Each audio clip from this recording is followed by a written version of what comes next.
வணக்கம். இப்போ இந்த வீடியோ ப்ரெசன்டேஷனில் நம்ம எம்சிஎக்ஸ் நேச்சுரல் கேஸ் மார்க்கெட்டில் இன்றைக்கி எப்படி ட்ரேட் பண்ணலாம் அப்படின்றத பற்றி பார்க்குறதுக்கு முன்னாடி நேற்று மார்க்கெட்டில் என்ன நடந்தது, நம்ம என்ன எதிர்பார்த்தோம் அப்படின்றத பார்ப்போம். நீங்கள் பார்த்துட்ருக்கிறது நேச்சுரல் கேஸோட 7 நிமிஷம் கேண்டில்ஸ்டிக் சார்ட். இந்த கேண்டில்ஸ்டிக் தான் நேற்று மார்க்கெட்டோட ப்ரைஸ் ஓப்பனிங் 156க்கு கீழே ஓப்பன் ஆகிருக்கு நேச்சுரல் கேஸ் மார்க்கெட். நம்ம என்ன எதிர்பார்த்தோன்னா நேச்சுரல் கேஸ் மார்க்கெட் 152 வர வரைக்கும் வெயிட் பண்ணி அதில் இருந்து 146 வரைக்கும் பை பண்ணலாம் அப்படின்னு எதிர்பார்த்தோம்.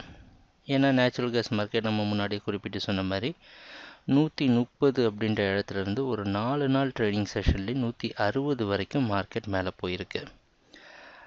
அதே மாதிரி ப்ரைஸ் ஓப்பன் ஆனதுலேருந்து தொடர்ந்து சரிவையே சந்தித்த நேச்சுரல் கேஸ் மார்க்கெட் 152 தொட்டது மட்டும் இல்லாமல் அதுக்கப்புறமும் தொடர்ந்து அதோட டவுன் ட்ரெண்ட் கண்டினியூ ஆகிருக்கு.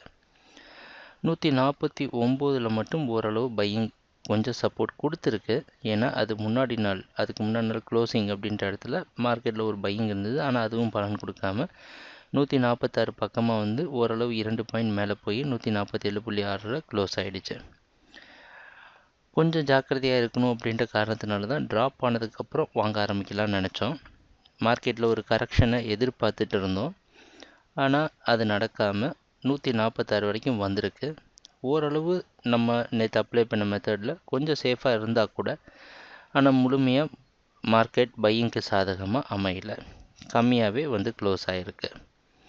இன்றைக்கி என்ன பண்ணலாம் அப்படின்னு பார்த்தோன்னா, இன்றைக்கி மார்க்கெட்டோட ப்ரைஸ் ஓப்பனிங் 150 பக்கமாக ஓப்பன் ஆகிறதுக்கு வாய்ப்பு இருக்கிற மாதிரி வெளிநாட்டில் இருக்கிற நைமக்ஸ் மார்க்கெட் வச்சு பார்க்குறப்ப தெரியுது. கொஞ்சம் அதிகமாக ஓப்பன் ஆகுறது இன்னும் மார்க்கெட்டில் பையிங் இருக்குது அப்படின்றத நமக்கு குறிக்குது. மார்க்கெட்டில் பையிங் இல்லை அப்படின்னு நம்ம சொல்ல முடியாது. ஏன்னா முன்னாடி நாங்கள் சொன்ன மாதிரி 130லேருந்து 160 வரைக்கும் மார்க்கெட் தொடர்ந்து ஒரு 30 பாயிண்ட் மேலே போயிருக்கு. இப்போ ஒரு 50% ரீட்ரேஸ்மெண்ட் சொல்லப்படுற 50% மார்க்கெட்டில் கரெக்ஷனும் நடந்திருக்கு. கிட்டத்தட்ட 50% கரெக்ஷன் நடந்திருக்கு. ஸோ அதுக்கப்புறம் மார்க்கெட் கரெக்ஷனுக்கு அப்புறம் ஓரளவு மேலே போகிற காரணத்தினால இந்த 50% அப்படின்றது 146 குறிக்குது.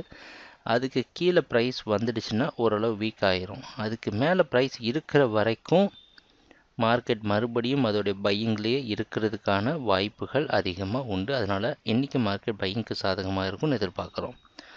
கன்சர்வேட்டிவான ட்ரேடர்ஸ் 146 வரைக்கும் வாங்கி 145 ஸ்டாப் லாஸ் வைக்கலாம். நல்ல ஃபண்ட் இருக்கிறவங்க 142 வரைக்கும் கண்டிப்பாக ட்ரை பண்ணலாம். 142 அப்படின்றது ரீட்ரேஸ்மெண்ட் லெவலில் கொஞ்சம் 36% கீழே வருது. அந்த அடிப்படையில் அதுவும் ஒரு நல்ல இடமாக தான் அமையுது. இன்றைக்கி மார்க்கெட் பையிங்க்கு சாதகமாக இருக்குன்னு எதிர்பார்க்குறோம். அடுத்தடுத்த டார்கெட் 52, 56. இன்னொரு ட்ரெண்ட் கன்னியூ ஆச்சுன்னா 160 வரைக்கும் கூட மார்க்கெட் மேலே போகலாம்.